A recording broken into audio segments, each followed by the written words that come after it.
কলকাতা হাইকোর্টে প্রাক্তন মুখ্যমন্ত্রী মমতা বন্দ্যোপাধ্যায়কে ঘিরে চোর চোর স্লোগান দেওয়াকে কেন্দ্র করে মুখ খুললেন রাজ্য বিজেপির সভাপতি শ্রমিক ভট্টাচার্য। তিনি জানান, এই সংস্কৃতি বিজেপির নয়, এই পরিস্থিতি তৃণমূলই তৈরি করেছে। এদিন ফের একবার ভোট পরবর্তী হিংসা প্রসঙ্গে তৃণমূলকে নিশানা করেছেন তিনি। শ্রমিক জানিয়েছেন, খুনের বদলে খুনের রাজনীতি বরদাস্ত নয়। রাজ্যে এবার থেকে আইনের শাসন চলবে।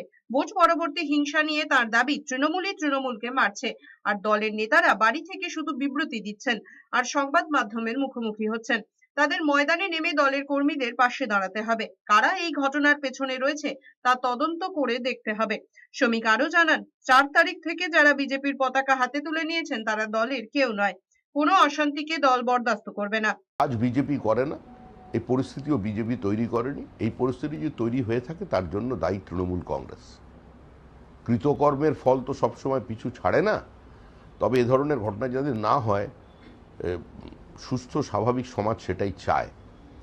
কিন্তু যে কাজ তারা করে এসছে তৃণমূল কংগ্রেস, তো কিছু কিছু ক্ষেত্রে তার প্রতিক্রিয়া হচ্ছে। তবে অধিকাংশই খুঁজে দেখবেন এর মধ্যে অধিকাংশ মানুষজনই আছেন যারা হচ্ছে তৃণমূলেরই লোকজন।